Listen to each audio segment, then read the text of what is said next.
Hey everyone, welcome to PunkCast. My name is William Maxwell. I'm a student of Web3 and the owner of Punk6292. CryptoPunks are 10,000 uniquely generated characters stored permanently on the Ethereum blockchain. No punk is the same. This is a show dedicated to celebrating the punks behind the punk. My hope for this podcast is that we capture the essence of the punk culture, elevate the brand and the individual behind the punk. One last thing. Projects discussed on the show is not financial advice. Crypto and NFTs are a volatile and risky asset class. Please always do your own research. Other than that, let's go. Hi everyone, welcome back to another episode of PunkCast. Today we're back with Punk6292 with two attributes, Blue Eye Shadow and Headband. In real life, she's a punk with many hats. She's a Muay Thai fighter, artist, investor, and also a team member providing NFT research, analysis, and alpha with the underground.io. Please welcome Resaang to the show. Resaang, how are you? Hi, I'm good. Thanks for having me. I'm excited for this chat and obviously connected with a fellow punk holder. Yeah. Well, it was nice to finally meet you in Hong Kong for Punk's Brunch and the 8 Fest weekend. How did you find that whole crazy weekend? It was good. I just got super sick after. Got a fever and throat. But I mean, I guess that's signs that it was like a good event. It sounded like everybody that went to 8 Fest that weekend caught it, right? So I think Derek was out. There's a few others that got super sick as well. Yeah. But it sort of reminds me of NFT NYC last year as well. I think everybody got caught COVID and sort of a shitty way to sort of end the show. Yeah. Cool. Well, welcome to PunkCast. Excited to have you on and excited to have a fellow Asian / Hong Kong related punk as well. So it'd be good to sort of get into your backstory. Maybe you can kick us off just briefly by introducing, I guess, your background and, everything sort of leading pre-crypto and NFTs. Yeah. I'm born and raised in Hong Kong. I'm fully doxxed. Went to sort of New York University, studied finance and accounting, and then embarked sort of on a career in finance where I started as an investment banker and a credit trader at Goldman Sachs. Did that for 4 years, really grinded through, the thicks and thins of the industry, and then moved to took some time off, took I think 8 months off, and I was in Thailand training and fighting. This was during COVID, and then proceeded to move to LA and joined a hedge fund, Oaktree Capital, where I was a sort of research analyst on the high yield bonds team for a couple of years, and then went into crypto, Web3, and then now sort of is looking into the venture side and working with a couple angel investors on sort of evaluating deals. Still trying to get sort of a foot in the door to be more focused on Web3 investments in general on the venture side. But that goes, pairs really well with my the hat that I wear in the space, or one of, I guess, as an alpha caller or research analyst at Underground. And I was previously a analyst at over 15 plus Discords or communities last year. So was poached by them and then taken private, luckily. And I think this year it's just been going great being able to do research in my own terms at Underground. But I'm just really grateful for the opportunity and being connected with, being in what I would say the best alpha group in the space by numbers, and also obviously by reputation as well. Amazing. Well, we're gonna have to get you to call some alpha hits by the end of the call, but would love to sort of go back a little bit further. So so you're born and raised in Hong Kong. Yeah. So when did you move to the US? I only moved to the US for college and then worked there for, I guess, like 4 or 5 years now. So I'm based in LA, but currently remote, like working remote. So I'm traveling in Asia for a couple of months, given AFES and everything going on. Yeah, nice. Do you miss Hong Kong? Not too much. I think that I think that Hong Kong, if you're born and raised there, it's very, very different because your family's, super tight knit and everything. So there's a little bit less independence, but I do miss like the convenience of things in Asia in general. Even just today, even in Tokyo, I was like, I don't know if you know about like Cool Cats as an event where, you print out a poster, you take a picture of it. I printed a colored page at the 7-Eleven in Japan. And in my mind, I was just mind blown at how convenient it is to do something, whereas in the US, you would not be able to do that at a 7-Eleven. But by the way, the 7-Elevens in Tokyo are absolutely amazing. Absolutely amazing. I could eat basically everything in there. I know. Egg sandwiches. I'm trying not to because I'm like, because I honestly judge a country by their 7-Elevens at this point. Because like Thailand, 7-Elevens are great. Singapore, like just it's all different, right? Even Hong Kong. But I'm trying not to have my meals there just because I'm only here for 2 weeks. But Nice. And of all sort of disciplines and careers that you chose, you chose finance of all things. Like, why did you choose finance? I went to a business school as an undergrad, and so study finance kind of really I'm quite a rational and logical person, very, very right curve. And so for me to be able to um, pick a career that at least could make sense of the world financially, I think that is important. And I don't think I'm good at it. I think that I am I struggled through it, but I was very, very lucky to have, people support my career, especially at the beginning, just from like partner level at Goldman. I still talk to some of the partners there, and it's just great to be like I was one of 6 of Asia's like female traders at Goldman when I first started. And then and that's obviously comes with you realizing that that's not the person you want to become. But it's really In what sense? Like, what was that person? it's really intense. I think that a trading floor is just like, your Wolf of Wall Street, X minus the shouting these days. And so for a female trader, you really need to be Alpha. very, yeah, you need to really know, and it's a very aggressive role. And I think that, and I will say this, and this is a touchy subject, but I think that women are not as well equipped to be like they're not as good at managing their emotions than men are. And I think that, and there's this huge Google article back then where there was a whistleblower that posted about how women um, are worse engineers, or I think I don't know if you know that, and then that person got fired. But to some extent, I agree with that take as a woman because I've sat in that role and I know what that role does to me. And I think that not a lot of women thrive on that in that role because they're like, you know, that the feminine nature is to be a little bit more emotional with Mm, things, in my opinion. Hot yeah. take, hot Well, take. yeah. No, it's super Right on fascinating as the well.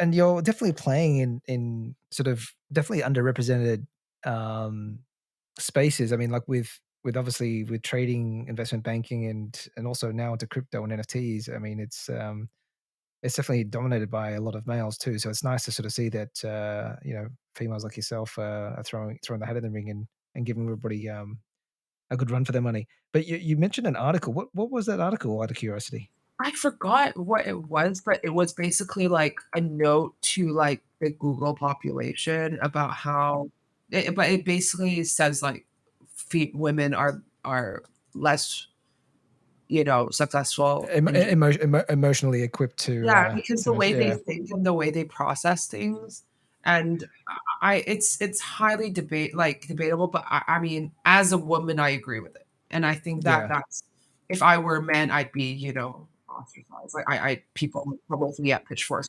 As a woman, it's a little, and I've sat in a seat like that makes me, I understand that take. yeah. No, gotcha. Won't get into any of the female slash woke sort of conversations because I'll probably get cancelled, and I'm probably not very well equipped to have these discussions as well, but I can sort of appreciate the sensitivity of the topic. And so you went through finance, and what part of finance were you in? What type of things were you sort of instruments were you trading? Yeah, so I was trading high yield bonds, and I was also investing in high yield bonds. So I have 2 years at Goldman and 2 years at Oaktree when I did that. And I spent another 2 years doing investment banking, just building a skill set of like corporate finance, understanding if a company wants to buy another company or a company wants to sell another company, a part of their company, or wants to raise equity, raise debt, or any sort of strategic advisory, how you would go about that from both pitching to execution.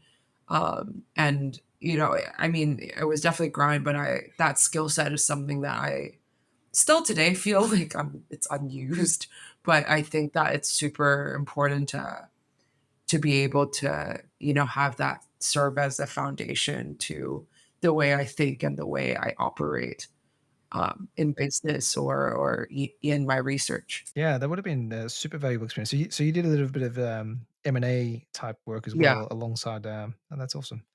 From a bulge bracket investment bank, so that's a huge plus on your CV as well. Um, You think that, but Web3 nobody cares. Everyone's anonymous. Just give me the alpha.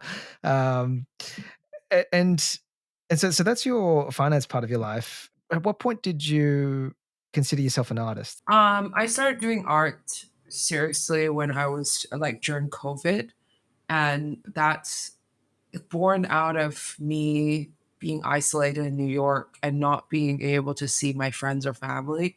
I was quarantined for I would say like 6 months alone, like where I did not see a soul or did not communicate with someone in person.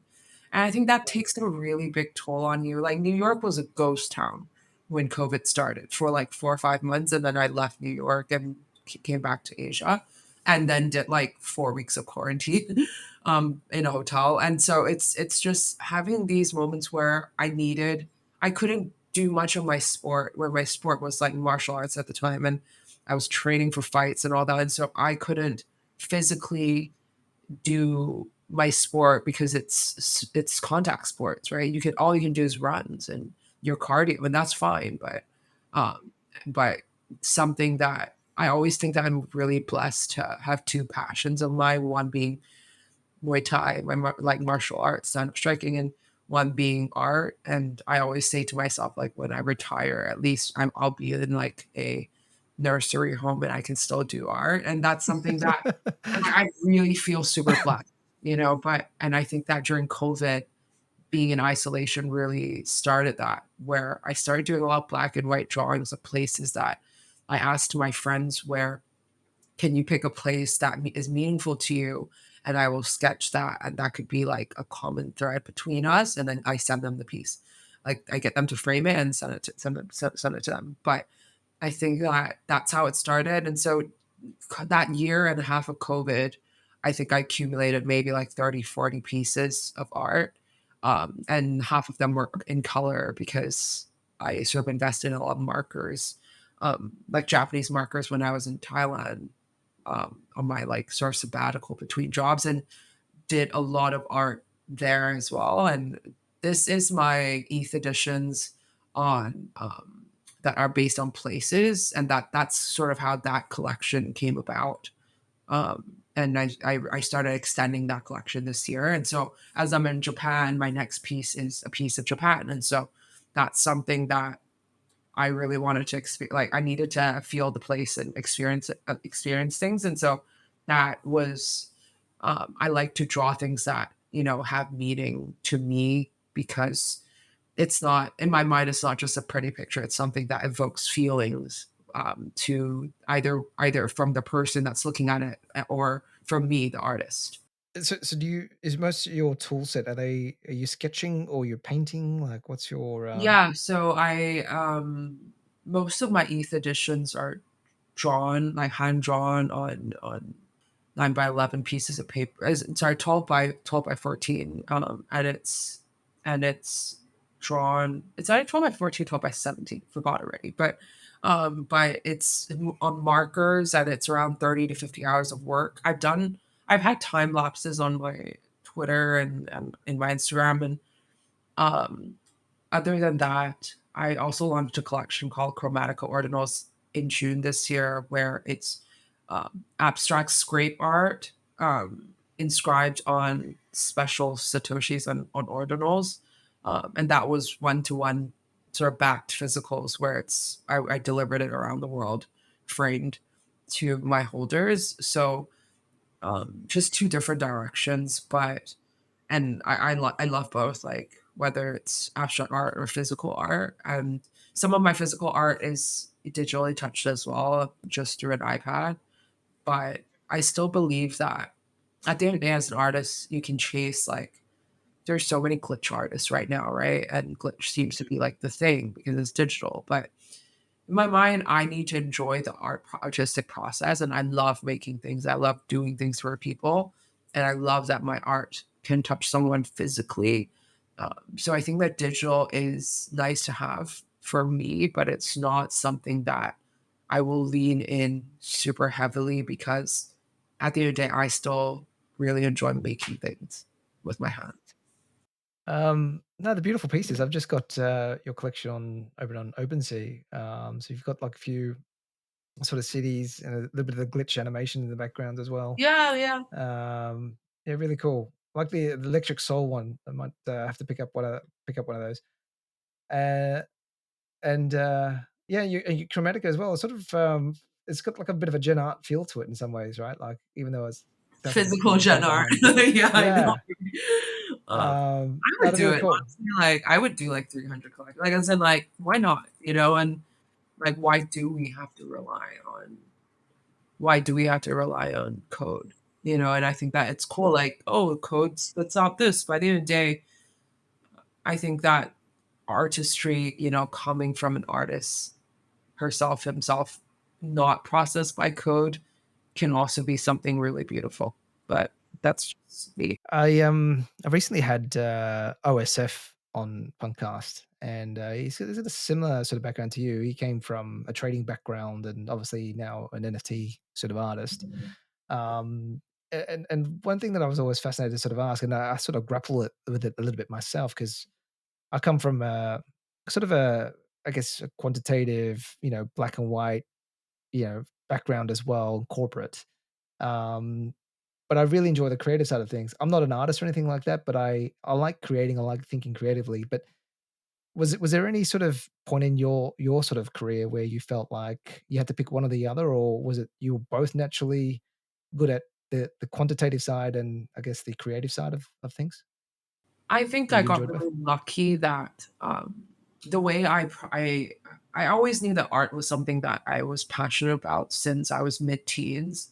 I wasn't really allowed to pursue it full time just because art isn't something that could, you know, put food on the table. And I agree with that. It's really hard to be an artist because people that entire, you know, that entire narrative of like a starving artist is so real. And I think people want you to fulfill that more, or else you're not an artist. So it's quite awkward, you know. Whereas you know you get paid to do a normal job, but for an artist, man, you better not be pushing out supply because it will only devalue your work. Like you can't just keep pushing supply, which is crazy to me. Like how is an artist supposed to eat? And so they can just you know they don't eat, that's the answer, right, until they die, and then maybe there's like a supply shock and then people around them eat, right, but them. So it's rough. It's interesting to say that. I find that a lot of the times if people like or romanticize about the story about a struggling artist and the lives that they lived in, the streets of Paris and or whatever it was, right? They were sort of a struggling artist, aspiring artist, and then they sort of made it at some sort of point. But yeah, I think it's part of the storytelling of the actual artwork that comes to life in some ways, right? Yeah, it is. And I think that I posted about this yesterday, actually, about how people should support living. Like, I don't support artists that have passed because I don't think that the money goes to them, obviously, right? It can't. It goes to a foundation, it goes to, you know, license agreements that are, you know, capitalizing on their art. And so I would rather give my money to a living artist. and which is Mm. much higher risk, but at least I know the money goes to their pocket, right? And so that's something that um I personally, I don't have anything in my wallet that is from a artist that has passed. So you've seen a lot of different platforms drop a lot of art of people that like don't even know the blockchain exists. And so Yeah, why? absolutely. Right? I'm with you as well, and it's nice way that you sort of put it as well. Basically, supporting the artists that are actually working on something that actually use it. But also at the same time though as well, when you start talking about that, I and I might get into a bit of trouble for saying this as well, but I sort of not a fan of um, collecting NFTs of a deceased artist because I think the whole concept of provenance just goes out the door for me. So it goes through like foundations or whatever they are, and they sort of say, "Yeah, we've got the rights for this particular artist," but it's like it's not the same. What am I actually buying here? So yeah, I get what you're saying. Yeah, it really sucks because you see them like come up with a high min price and all that. It's like you just know that they're here to extract, right? And so that's really sad because there are living artists that have great work as well that don't have the spotlight. And you can argue that okay, like they're not there yet, right? Fine, but at least again, I'd rather I'm always buying art that I like, and so I'd rather do that than buy it through a foundation. Even though I like, obviously, it's inspiring some of these collections, but I could print it, so it's all right. Right? Yeah, nah, super cool. And then just a side question: Where how did you get into Muay Thai? Like, what's that story? Like, how did you get so crazy into competing and everything? Yeah, I think that in my early 20s, I kind of just fell in love with the sport, where I was a first year analyst at Goldman, and at the time, this was such, I was always so stressed out because of my job. And I was also living at home in Hong Kong, and that was also very stressful. And so I needed an outlet and met a trainer that kind of just vibed with him, where he didn't really like to talk. He was much more, you know, execution focused. And I told him that I just want to get good at this. I'm willing to come 3 times a week. Do you mind just, teaching me basics? And so 3 months later, this was 2016. 3 months later, I was going to Thailand as like a first trip and felt I remember it was Christmas Day where this was the first Christmas I spent alone, and I subsequently spent 4 Christmases alone in Thailand training years after. But I remember Christmas Day, or it was Boxing Day or Christmas Day. I went to gym and thinking to myself, it's 7:30, no one's gonna be here. Reset is ridiculous, right?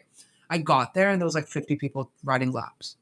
And I thought to myself, what the hell am I thinking? Like, there are people that love the sport so much. Like, you need to learn from them. And so that's something that I just start opening my eyes to a sport that has something that has really just changed or at least impacted the way I think about things at the start of my 20s and just how to funnel discipline into the work that I do. And I didn't want to fight until like 3 years into my job, not into my training, just because I was going to Thailand every 2 months, but I really enjoyed training. I never really enjoyed fighting, and so until I saw a fight, 3 years into the sport, I saw this girl lose, and I thought to myself, "Wow, she trained so much just for this moment, and she lost." Like, but the victor, like win or lose, it really doesn't matter because it's about the training that she's put herself through.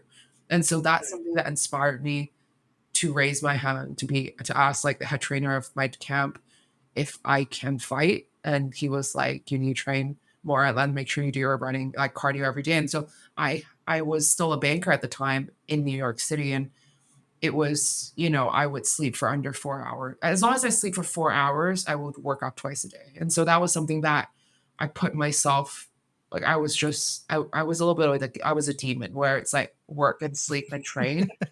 And even on Machine. Sunday, say I was a machine. And even on Sundays as an investment banker is a work day. It's not a day off. I would start work at 10 a.m. The way I would do it, I would get to Central Park 7:30, like at 8 a.m. So take the train from Fidei 7:30, 8 a.m. do a 10K run, come back, and then be on my desk by 10 to start work. It's like this was my life for 2 years. And obviously there are a lot of sacrifices now looking back. Like I lost a lot of friends. I didn't spend a lot of time with my family. And that's something that I will always miss those years of just connecting with people. But do I regret it? I think at the time I was so tunnel vision that I just can't.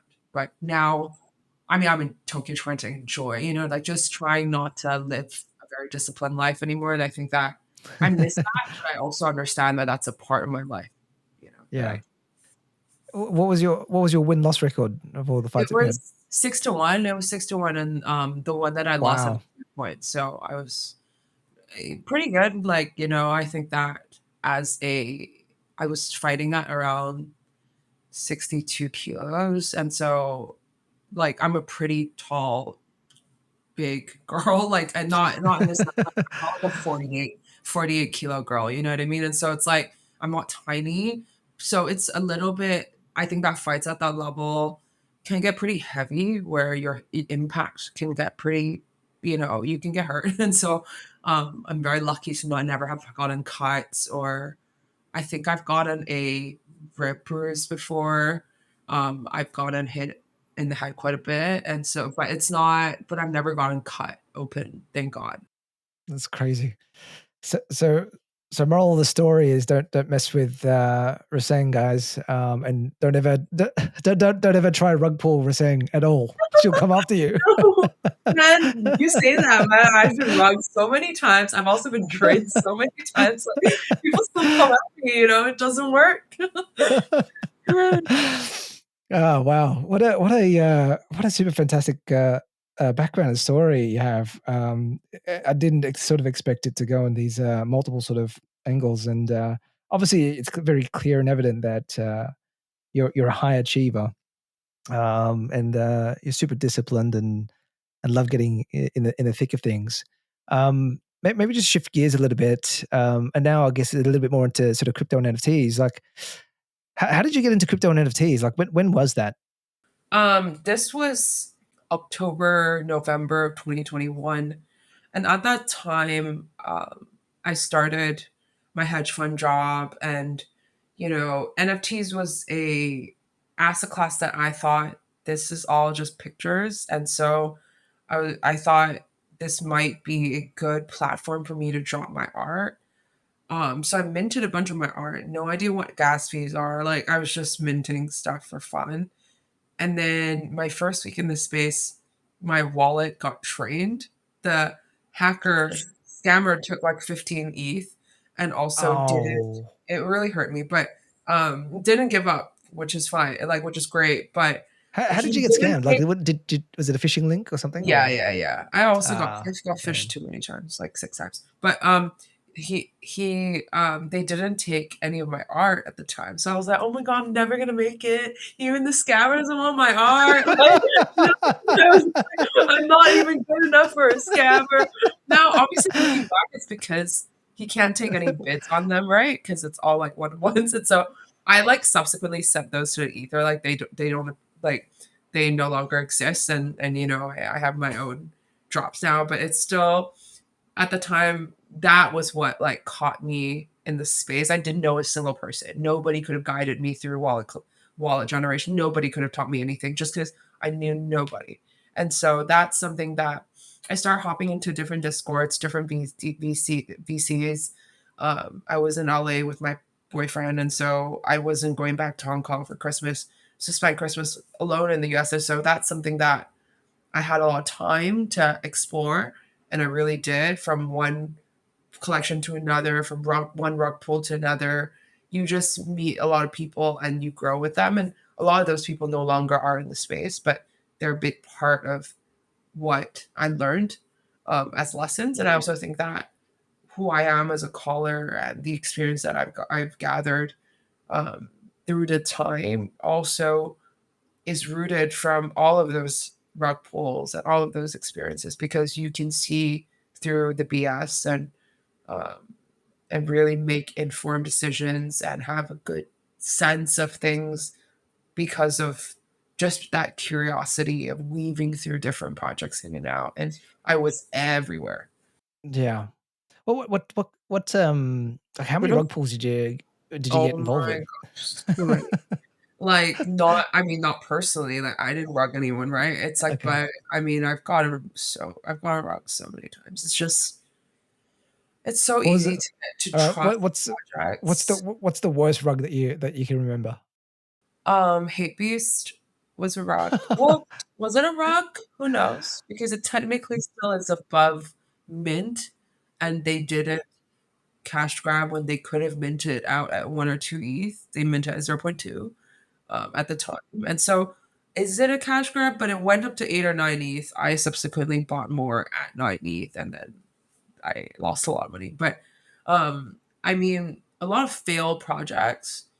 Um, at the time, I think I lost a lot of money in Pixelmon. Um, not because You with Kevin? I sold Kevin at 0.35 and the next morning it was at 80th. So I made a lot of bad decisions in my life. And that was purely superficial. Like I was, I only judged my bag by looks and Kevin was the ugliest. So I was like, I need to cut some risk. I need to manage my risk. Who should I cut? Right. So I cut Kevin.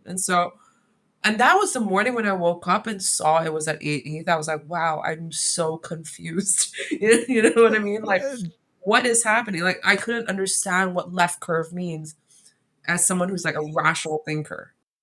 We're saying, just for those that are listening that don't understand the reference to Kevin, could you just quickly Yeah. explain what Kevin is? So Kevin's a meme. He's a very ugly Pixelmon. For anyone who knows the Pixelmon story, at the time it was like a Pokemon of Web3. And when reveal came about, Kevin was he's this guy that's a green monster that really looks like he's just a monster, you know? And so it's but now he's iconic because there were so many derivs that came out of the Kevin meta. And, now I'm actually contemplating buying Kevin because he's a blue chip. He's been at 34 last year and a bit.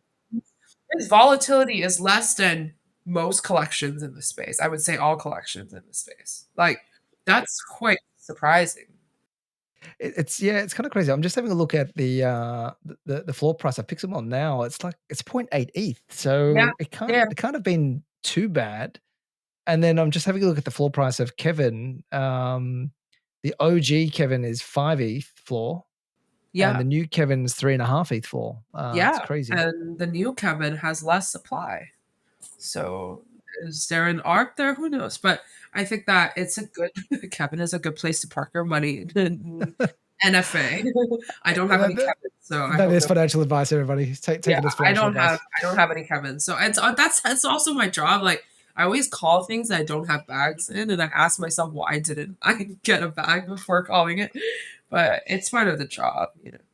You got to fill than chill, Resaang.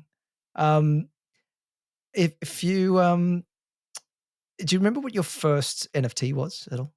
Yes, it was Primate Planet. I think that was like my first real NFT, but um that w- it's beautiful art by a Pixar animator.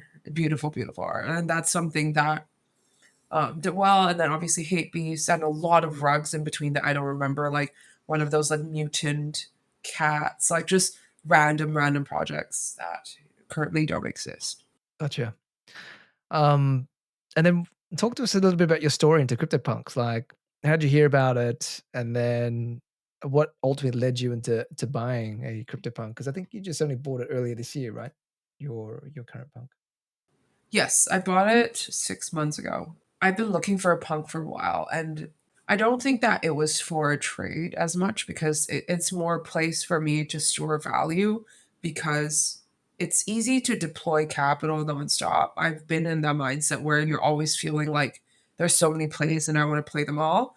And I think that punks for me was a place where I sold most of my NFTs to get my punk just because I didn't I felt like it was the right thing to do, and thank God for it, right? Looking back, because I think that riding into a bull, you have the strongest asset to be able to, weather it.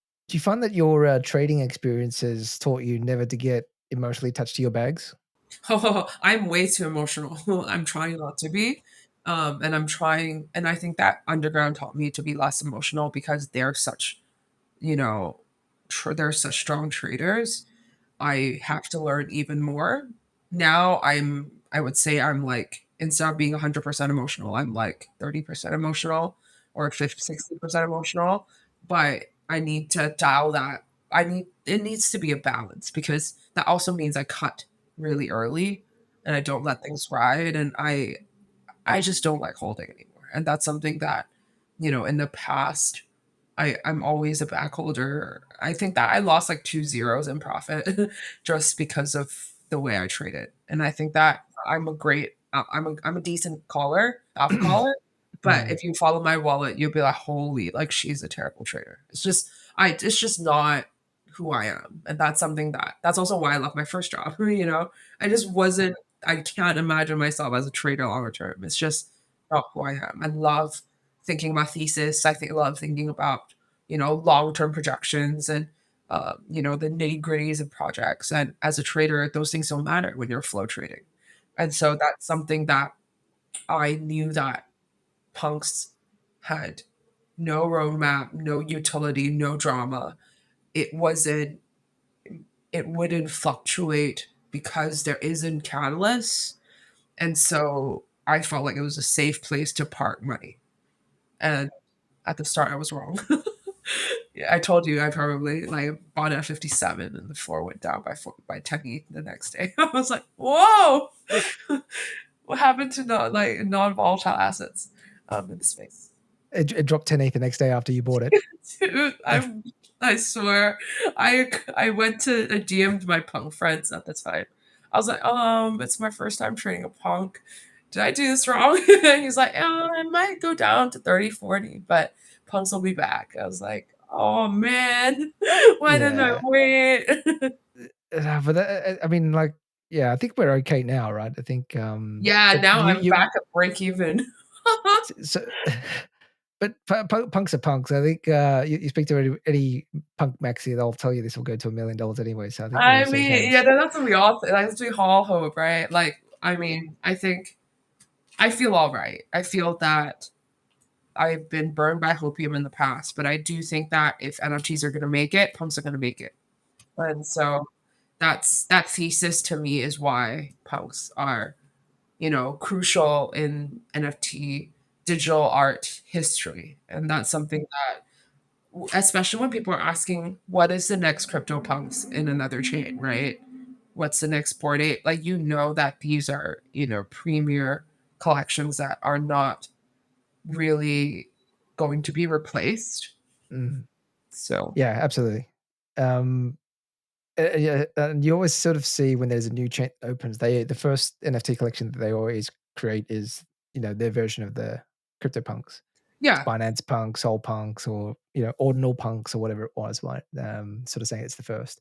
yeah, But, so basically, if I sort of summarize then, you bought a CryptoPunk on the basis of, the thesis of, financial store of value. How did you think through about your traits? So 6292, she's got blue eye shadow and headband. Like, what sort of traits were you thinking through, and how are you thinking through that? she looks sporty, and I was like, and I am sporty. Now to She's a lesser badass. extent, she, I don't play tennis, but I felt that a headband was cool, and there are times that I had shoulder length hair and like with a little bit of curl, so it's like that was a hairstyle of mine once, and so um I was going for either her or this girl who had um, straight hair. I think you know which one I'm talking about, but um, she looked like a cut, like a straight haircut, and so it was only two that I really liked. I was agnostic in terms of hair color, but lucky got to get this one, um, and I just wanted a punk that looked like me that I could brand, and hopefully I'm making enough on the side to hold her forever, but who knows, right? I can see the resemblance, and I think it sort of looks very similar to Serena Williams' punk as well, right? Which is kind of Yeah, cool. I don't know what her punk looks like, to be honest. Is it the same but a It different is actually, color? yeah, it looks exactly the same, but just a different skin tone color. Yeah, which is kind of cool. And also, FYI, your punk is actually a Hemba punk. So Hemba is the guy that claimed 1,000 crypto punks.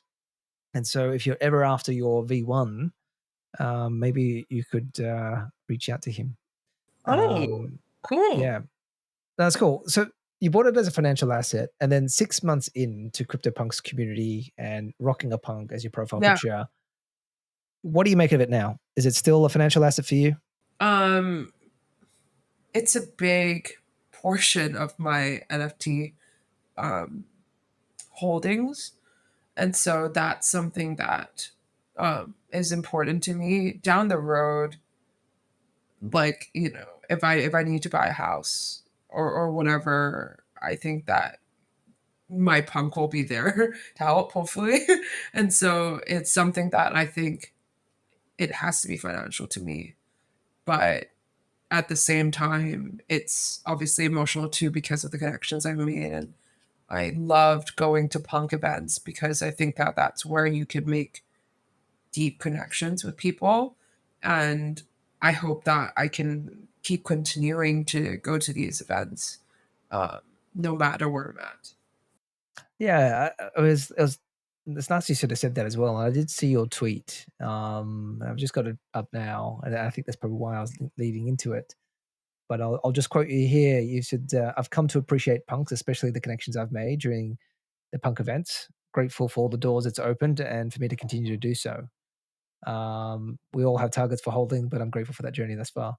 I mean, what sort of events have you gone to? And when you sort of say deeper connections, like who have you sort of met, and how have you sort of found it very different from, I guess, other communities you've been involved with? Yeah.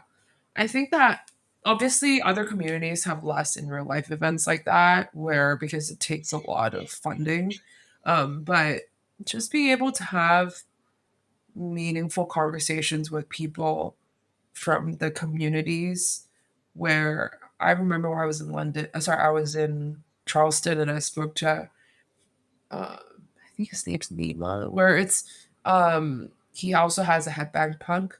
And we just talked about our lives, and just the way I think he's a lawyer now in the UK. And we just had really good connection from a professional level and can also make those connections with different people. And in Hong Kong, like some people from the VC side of things. And that's something that um, I'm excited to, speak to them and connect. And I think that a lot of punks are at a place in their NFT journey or art collecting journey or professional careers that are good connections to have. You have less, uh, quote unquote, like high school kids where, not really like they wouldn't be buying a punk if they're high school kids because these are people that are like chasing really quick profits. They don't really see long-term substance in projects. And when you're kind of slowing down a bit and there's more meaning to collecting art or whatnot, punks without a doubt becomes something that you would want to own. And so it's a pre-selected community that I vibe with. There's no drama in that sense. There's no to the moon. There's no because punks are just it's stable. And I think that that maturity is something that I needed in my collection. And I was very happy that I felt I felt that I the punks community in real life, I felt that grounding. I feel that there's less of that in Discord. There's a little bit more in Telegram, but it's really the in real life connections for me that really made me feel connected to the punk community versus when I first started, everyone talks about the punk community, but I didn't really understand what that meant until I went to my first in real life event 2, 3 months ago. Yeah. No, that's super awesome. I think you summarized it quite eloquently as well. I completely feel the same. they're really smart, mature, interesting sort of people, and really great to sort of network and generous with their networks too. Having sort of said that, so great to sort of see that you've hopefully changed a little bit from just being a financial asset and see it's a little bit more deeper than that. But regardless of the fact that you're more of a financial sort of player as well, and I can sort of respect that. Um, when you look across, I guess the punk community, do you have like a favorite punk or punks that come to mind? They would have to be the low key ones where it's like the people that show up to in real life events but never tweet. I think that those are really nice people. And there's like this one VC guy who I think he's based in Paris that I've met at two punk events now. Just really chill guy. And I know he collects a lot of Gen art, and so but I know that he doesn't have a lot of presence on Twitter. And so that's something that it's people like that that I really enjoy meeting. And it's less the people that are always blabbing on Twitter like me, and so LARPing. that's yeah, and so Yeah. I mean, the other That day, right, it's like, I remember there's, like, a punk holder that is, giving, like, Zeneca a lot of heat about Zeneca saying that he's gonna sell a big portion of his NFTs. In my mind, like, you should never have to justify selling to anybody. It's your own personal wealth. Like, you're not answering to some GPs, LPs about your personal wealth. And so I think that that's like a nice thing as a courtesy. But there was a punk holder that really I got mad because I think that, you're self shaming, and that just gives me a lot of PTSD of like people self shaming me 2 years ago. So I think that the space, just because you have a PFP doesn't make you a certain type of person. There still are spicy personalities in every community. And that's something that you just have to you have to gravitate towards. You're not going to love all 10,000 holders or X amount of holders, right? You just have to gravitate to the ones that you like. Yeah, absolutely. Yeah, you're right. I think there's always a few punks that are quite nondescript in some ways, right? They not super huge on social media and the various sort of community discords, but they turn up to in real life events too. But when you sort of find out who they are, they're like pretty fascinating, interesting people, and really down to earth, right? Once you sort of find out what their position is in real life as well, which is kind of cool. And how would you describe punk culture for you? I think that we're not loud. It's it's a very mature community that don't really have too much out there in terms of marketing.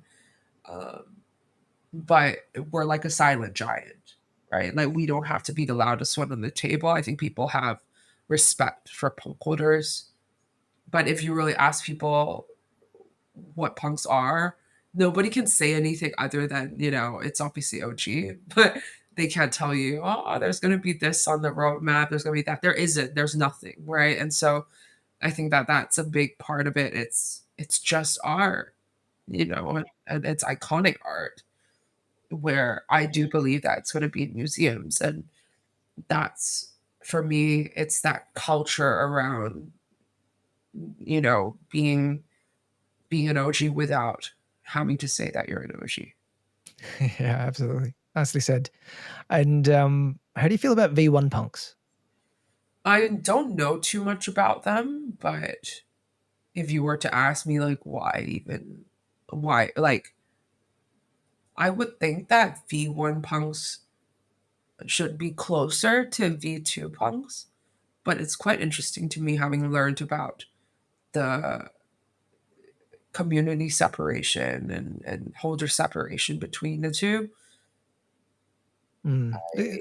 Yeah. Closer in what sense? In terms of community Yeah, connection I would sense? Yeah. I mean, I would think that they're the same community, right? But I think that because there's such a big delineation between floor prices, it can't be because the self-selection becomes more generalized. It like floor price is a gatekeeping, right? Like it means like gatekeeping to a certain extent because you need a certain amount to buy into a community. It's like being a part of a VIP club, right? And it's there are cool people everywhere, right? But it's it's that self-selection that makes it fundamentally that you can't put two together.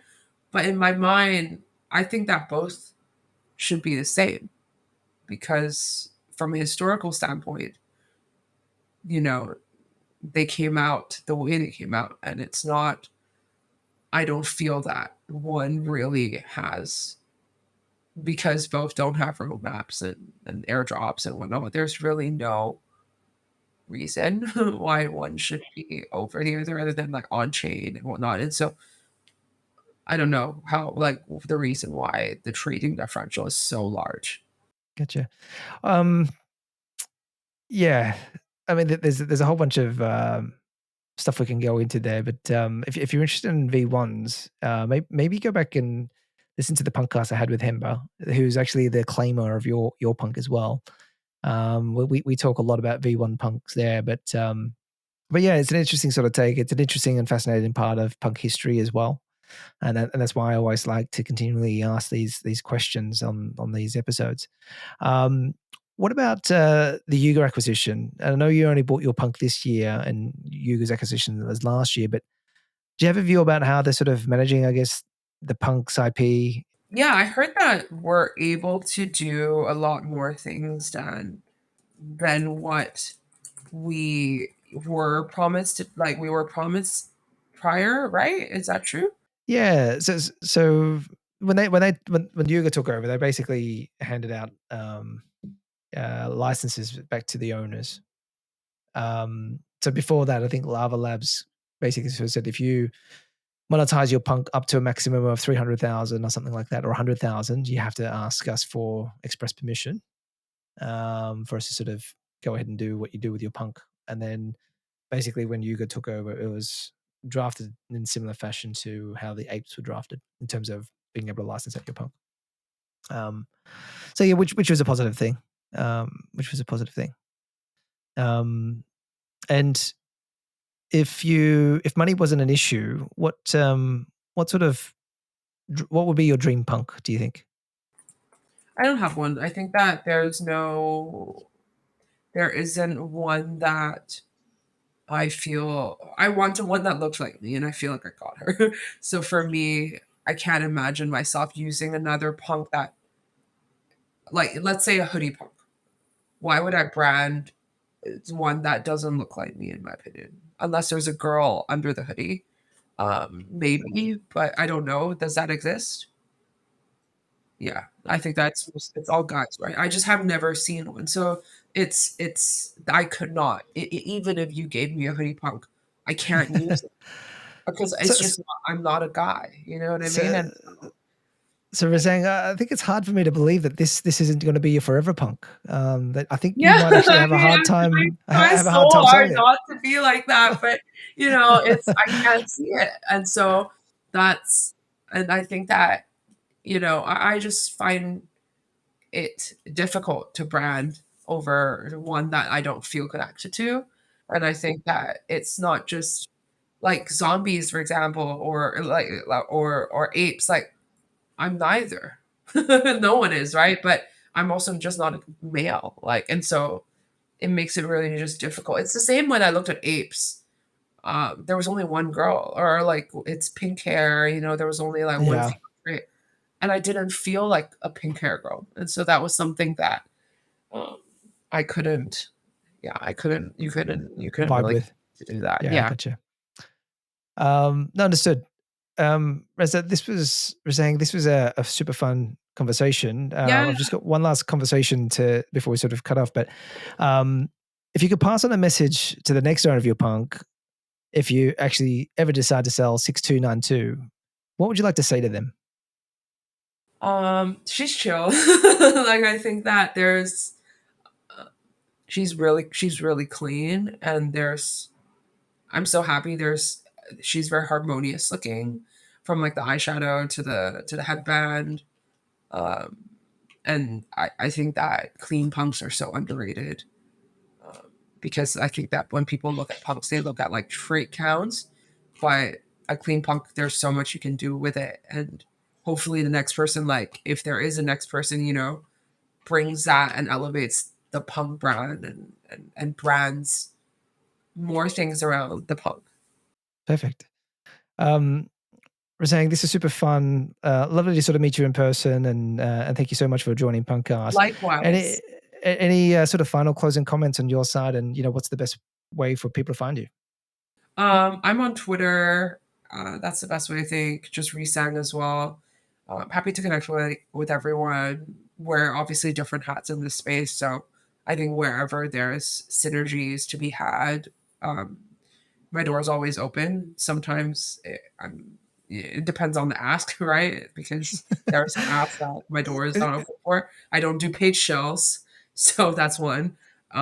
What about paid hits? So if anybody rugs us, are you for hire? That's so funny. Oh, to be honest, if my community members get harmed, I normally attack. Like or like if there's some injustice happening in my community that they feel harmed, that's usually when I step in. But you can't. I'm not as XP,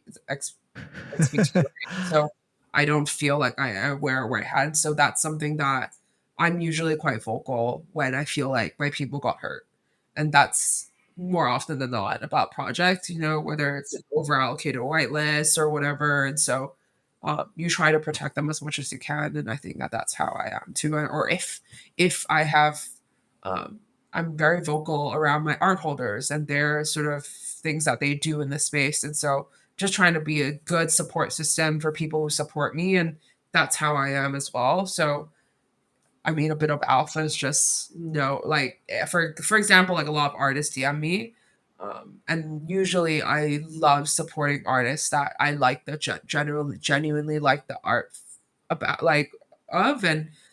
but a shortcut way is if they support me, I usually support them right away. It's because it's just mutual respect, right? And so that's something I think that a bit of alpha in the space is just when you treat someone when you're asking for help, try to do some research on the person and see how you can help them before you ask them for help. Lovely. And actually, one last question I forgot to ask is, what if you had one final piece of alpha for people in this current market? What is it? I think that right now there's a lot of there's obviously a gaming meta going on with like token airdrop speculations around obviously meme success, and with that there are quite a few projects that is deserving to be looked at. Obviously Great Coin coming up backed by Adam Mocha. Mochaverse is obviously, I don't think they have a token yet, but Mochaverse is doing well. Obviously Shrapnel is doing well. They already have their stuff coming up. Creeps is something to look at. And then the last one is L37E is coming up today. They're going to have a token down the road, I think. And so it's just a lot of these things. There are block games as well. So there's a lot of these like gaming tokens that people are speculating on, and Pixelmon as well. And so there's a lot to look at in this space. Obviously, don't FOMO. I don't hold most of the things that I listed now. Just saying, by the way, it's not even NFA. I have no, you can check my wallet. I don't have most of these projects. I have 2 grapes, but it's which is if it moons, don't forget about me. But I have nothing to gain from this. Fantastic. Show.